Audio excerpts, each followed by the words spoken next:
முக்கியமா நேற்று தலைவர் வந்து கிட்டத்தட்ட ஒரு 9 நிமிடம் ஒரு காணொலி கொடுத்தார். இதெல்லாம் வந்து எலெக்ஷன் கமிஷன் செஞ்சிருக்கணும்.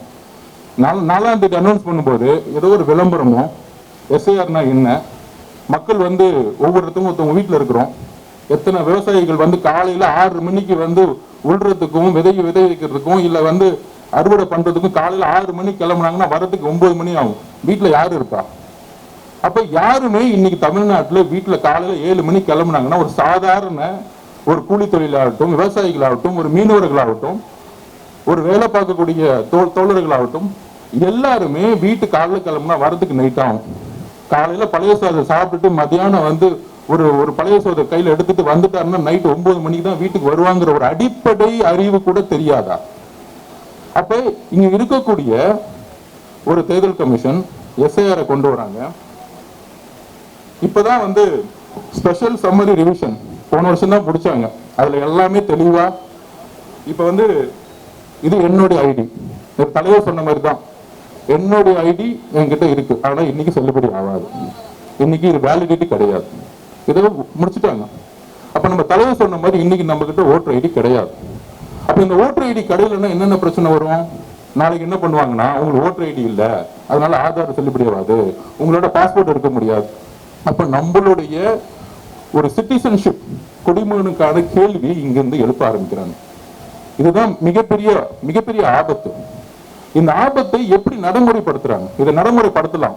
ஒரு வருஷத்துக்கு முன்னாடி இல்ல 2 வருஷத்துக்கு முன்னாடி பொறுமையா ஒரு 6 மாசம் டைம் கொடுத்து கரெக்டான விழிப்புணர்வு கொடுத்து மக்களுக்கு ஒரு நல்ல அவேர்னஸ், அதாவது நேற்று தலைவர் நம்ம அவேர்னஸ் கொடுத்தா பாருங்க, இது தேர்தல் கமிஷன் செஞ்சிருக்கணும்.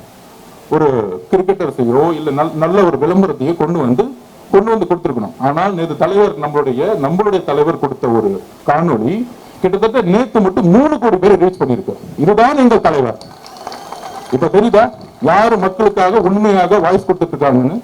அப்ப அவருடைய ஒரு காணொளி 3 கோடி பேர் நேற்று நைட்டுக்குள்ள 12 மணிக்குள்ள ரீச் ஆயிருக்கு.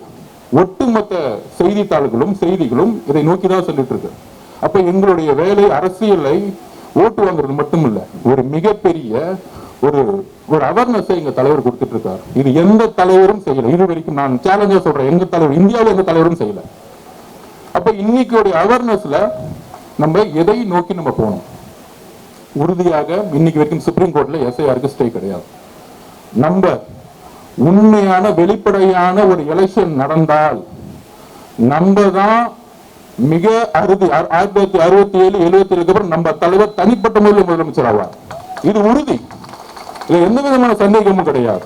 ஆனா அந்த வெளிப்படை தன்மையான தேர்தலை நம்ம எதிர்கொள்றதுக்கு முன்னாடி நம்ம கிட்ட இருக்க தோழர்கள், கிளைக்கழகம், ஒன்றியம், டிஎல் இருக்கக்கூடிய தோழர்கள், இங்க இருக்கக்கூடிய தோழர்கள் இன்னும் ஒரு ஆபத்தை நோக்கி நம்ம சென்றுட்டு இருக்கோம். அப்படின்னா உச்ச நீதிமன்றத்தில் கேஸ் நடந்துட்டு இருக்கு. ஒரே ஒரு உறுதிமொழி தலைவர் கொடுக்கிறாரு, தமிழ்நாட்டில் ஒரே ஒரு வாக்காளர்களுக்கு அநியாயம் ஏற்பட்டால் தலைவர் மிகப்பெரிய உச்ச நீதிமன்றத்துக்கு சென்று வாதிடுவார். எங்க தலைவர் தான் பாதுகாப்பு கொடுப்பார். ஒரே ஒரு ஓட்டை டெலிட் பண்ணா கூட எங்க தலைவர் வந்து பாதுகாப்பு கொடுப்பார். நம்ம கழகம் அதுல உறுதியா இருக்கு. ஆனால் நம்ம செய்யக்கூடிய கடமைகள், பொறுப்புகள் என்ன? இன்னைக்கு கிட்டத்தட்ட 68,000 பேருக்கு மேல பிஎல்ஓ போட்டு முடிச்சுட்டாங்க. அதுல 30 நாள்ல முடிக்கணும். கிட்டத்தட்ட 6,41,00,000 பேர். அப்ப 30 நாள்ல எப்படி முடிக்க முடியும்னா முடியவே முடியாது, வாய்ப்பே இல்லை. ஆனா இப்ப பீகார்ல நடக்கிற எஸ்ஐஆருக்கும் தமிழ்நாட்டில் நடக்கிற எஸ்ஐஆருக்கும் வித்தியாசம் இருக்கு. பீகார்ல வந்து எதிர்கட்சி தலைவர்கள் குற்றச்சாட்டு என்ன? அங்க ஆளுங்கட்சியும் அவங்கதான், தேர்தல் கமிஷன் மேல குற்றச்சாட்டுகள், ஒன்றிய அரசும் அவங்கதான். 3 பேரும் சேர்ந்து ஒரு மேல குற்றச்சாட்டு ஒன்னா சேர்ந்துக்கிட்டு கிட்டத்தட்ட 65 லட்சம் பேர் வந்து டெலிட் பண்ணிட்டாங்கன்னு ஒரு பெரிய குற்றச்சாட்டு எதிர்கட்சிகள் சொன்னாங்க. ஆனா தமிழ்நாட்டில் வித்தியாசம் ஒண்ணு இருக்கு, நம்ம புரிஞ்சுக்கணும். இங்க ஒன்றிய அரசு வேற, அதாவது திமுக ஒன்றிய அரசு இருக்கிற மாதிரி எடுத்துட்டு இருக்காங்க, தேர்தல் கமிஷன்ல முறையிடுறாங்க. ஆனால் அதை அமல்படுத்தக்கூடிய அதிகாரம் யார்கிட்ட இருக்கு? திமுக கிட்ட இருக்கு. ஏன்னா அவங்கதான் இன்னைக்கு முதலமைச்சர். இன்னைக்கு அப்பாயின்மெண்ட் பண்ண 68,000 பேருக்கு மேற்பட்ட அரசு ஊழியர்கள், அங்கன்வாடி பணியாளர்களும் ஆசிரியர்களும், அந்த லிஸ்ட் எல்லாமே திமுக காரங்கிட்ட இருக்கு. இன்னைக்கு என்ன பண்றாங்க?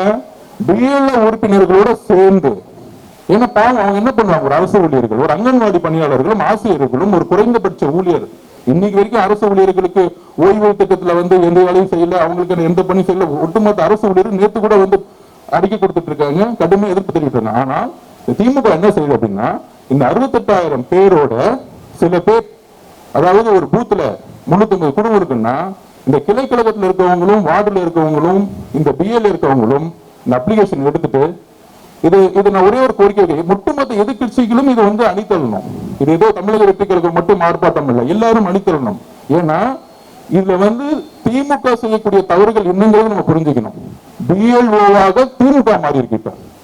ஏன்னா அரசு ஊழியர்கள் சில இடத்துல வந்து ஒரு எம்எல்ஏவோ ஒரு அமைச்சரோ ஒரு அதிகாரத்தை வச்சுக்கிட்டு நீ சும்மா இருங்கம்மா, நீ ஏன் போறீங்க, இந்த 200 வீட்டுக்கு நாங்க போய்கிறோம், இந்த 50 வீட்டுக்கு நாங்க போய்கிறோம்னா ஒரு பிஎல்ஓ இந்த 10 வீட்டுக்கு போனாருங்கிறதுக்கான என்ன ப்ரூஃப் இருக்கு, என்ன வேலிடிட்டி இருக்கு? இதுதான் நான் வந்து பத்திரிகை நண்பர்கிட்ட கேட்டுக்கிறேன். மக்கள் கிட்ட வந்து இது கொண்டு போகணும்.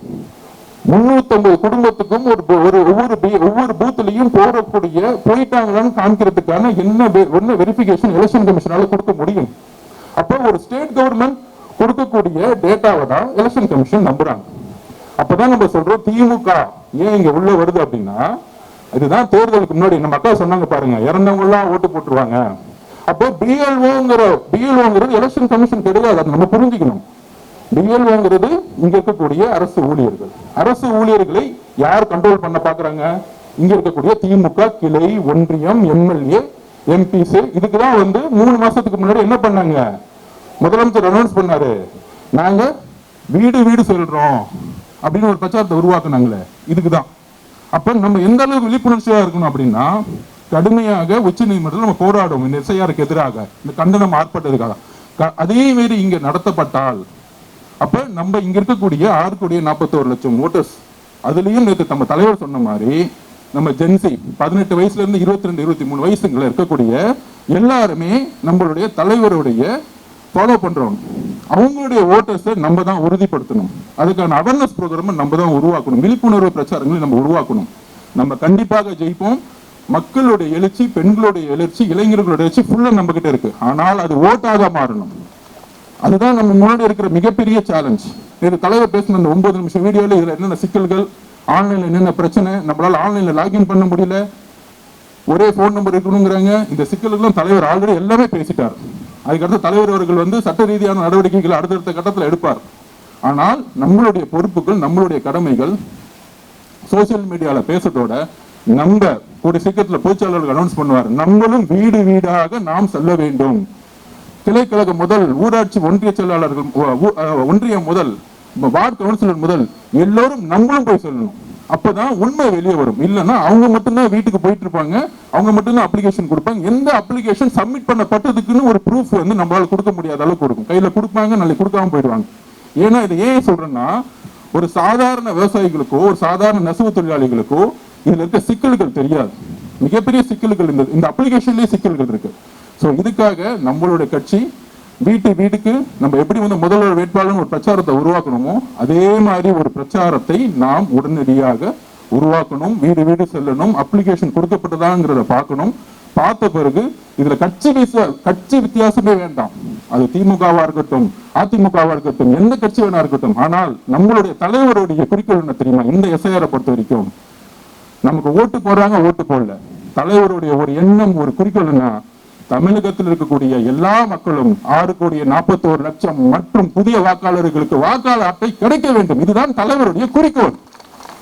நீங்க திமுகவா அதிமுகவா மிச்ச கட்சின்னு பார்த்துட்டு இருக்கீங்க. ஆனா தமிழக வெற்றி கழகத்துடைய தலைவர் எல்லா வாக்காளர்களுக்கும் வாக்காளர் அட்டை கிடைக்க வேண்டும் என்கிறதை உறுதிப்படுத்துகிறார்.